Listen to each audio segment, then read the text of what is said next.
எனக்கு அன்பான தேவனுடைய பிள்ளைகளே, இயேசு கிறிஸ்துவின் பரிசுத்த நாமத்தில் உங்களை வாழ்த்தி ஆசீர்வதிக்கிறேன். தேவ கிருபை சமாதானம் உங்களோடு இருக்கட்டும். இன்றைக்கும் நம்முடைய தியானத்திற்கு ஆதாரமாக பிரசங்கியின் புஸ்தகம் 8ஆம் அதிகாரம் 17ஆம் வசனம். தேவன் செய்யும் சகல கிரியைகளையும் நான் கவனித்து பார்த்து, சூரியனுக்கு கீழே செய்யப்படும் கிரியையை மனுஷன் கண்டுபிடிக்க கூடாதென்று கண்டேன். அதை அறியும்படி மனுஷன் பிரயாசப்பட்டாலும் அறிய மாட்டான். அதை அறியலாம் என்று ஞானி எண்ணினாலும் அவனும் அதை அறிந்து கொள்ள மாட்டான். பிரியமான தேவனுடைய பிள்ளைகளே, நமது ஆண்டவராகிய கர்த்தர் நம்மை அளவில்லாமல் நேசிக்கிறார். அதுல மாற்று கருத்தே கிடையாது. ஆனாலும் தேவன் தாம் என்னவெல்லாம் செய்ய போகிறாரோ அதை எல்லாம் மனிதன் அறிந்து கொள்ள வேண்டும் என்று அவனுக்கு வெளிப்படுத்துவது இல்லை. கவனிக்கணும். சில மனிதர்கள் என்ன நினைக்கிறாங்க, ஆண்டவர் எதெல்லாம் செய்ய போகிறாரோ அதெல்லாம் எனக்கு சொல்லிட்டா நல்லா இருக்கும். இந்த நாட்களில் உள்ள தீர்க்கதரிசிகளுக்கும் பழைய ஏற்பாட்டு காலத்தில் தேவன் பயன்படுத்தின தீர்க்கதரிசிகளுக்கும் உள்ள வித்தியாசம் கவனிச்சு பாருங்க.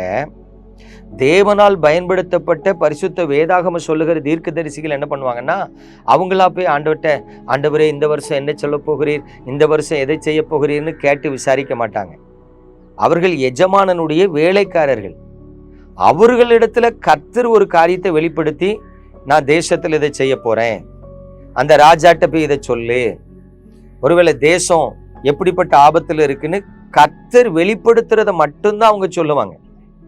ஆனா இந்த காலத்துல உள்ள தீர்க்கதரிசிகள், தங்களை தீர்க்கதரிசிகள் என்று அடையாளப்படுத்துகிறவர்கள் என்ன செய்யறாங்கன்னா, இவங்க தேவ சமூகத்துல உட்கார்ந்து ஒரு நாள் ஜெபம் பண்றாங்க. காலையில இருந்து ஒரு சாயங்காலம் வரைக்கும் ஒரு ஊழியர்கள் கூடத்துல ஒரு 30 பேர் உட்கார்ந்து ஜெபம் பண்றாங்க. அந்த 30 பேருக்கு என்னென்ன வெளிப்படுத்தப்படுதோ இதை ஒரு தேவ மனுஷன் என்ன பண்றாரு, இந்த வருஷம் கர்த்தர் எனக்கு சொன்னதுன்னு சொல்றாரு.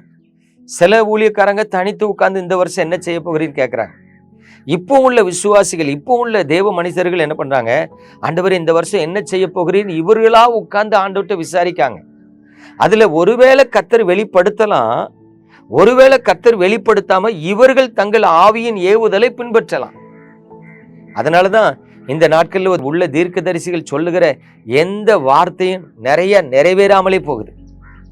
கவனிங்க, ஏன் இப்படி ஒரு மாய்மாலத்துல விழுந்து ஜனங்கள் வஞ்சிக்கப்படுகிறார்கள், ஊழியர்கள் வஞ்சிக்கப்படுகிறார்கள்னா, வேத வசனம் மிக திட்டமா சொல்லுது, சூரியனுக்கு கீழே தேவன் செய்ய போகிற கிரியையை மனிதன் கண்டுபிடிக்க கூடாது, மனிதன் கண்டுபிடிக்க முடியாது.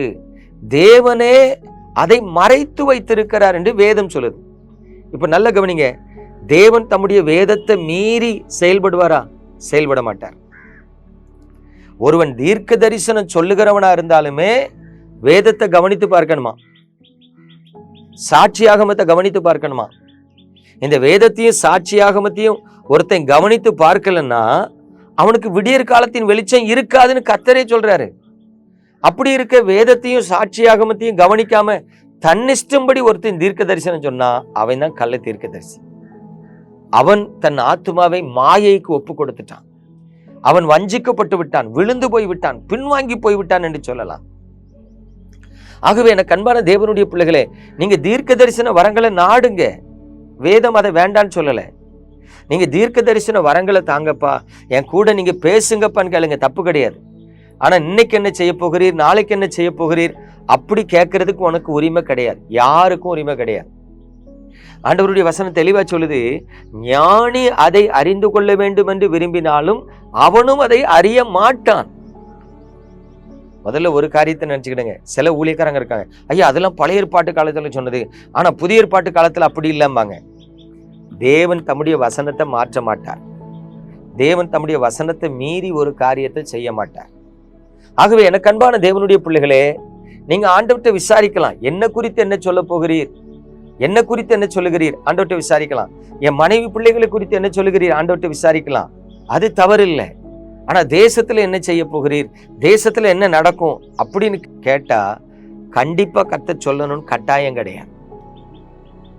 ஆகவே எனக்கு அன்பான தேவனுடைய பிள்ளைகளே, நீங்கள் உங்கள் ஆத்துமாவை மாயைக்குள்ள ஒப்புக்கொடாதபடி, நீங்கள் வஞ்சிக்கப்படாதபடி தேவ சமூகத்துல காத்துருங்க. நல்லா பாடுங்க, துதிங்க, அமர்ந்துருங்க.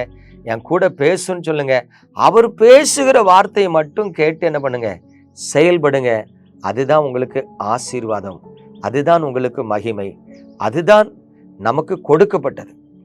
ஆகவே இதற்கு மிஞ்சின காரியத்தில் தலையிட வேண்டாம், இதற்கு மிஞ்சின காரியங்கள் நமக்கு வேண்டாம், அது ஆபத்தானது.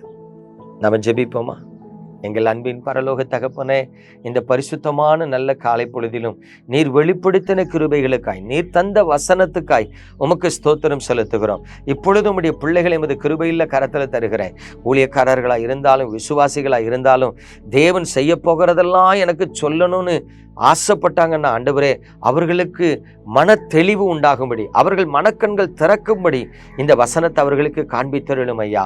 ஆமேன். உமது பிள்ளைகள் உமது பலத்த கரத்தில் அடங்கியிருந்து உங்க நாமத்தை மகிமைப்படுத்த கிருபை செய்ய வேண்டுமாய் ஜெபிக்கிறேன்.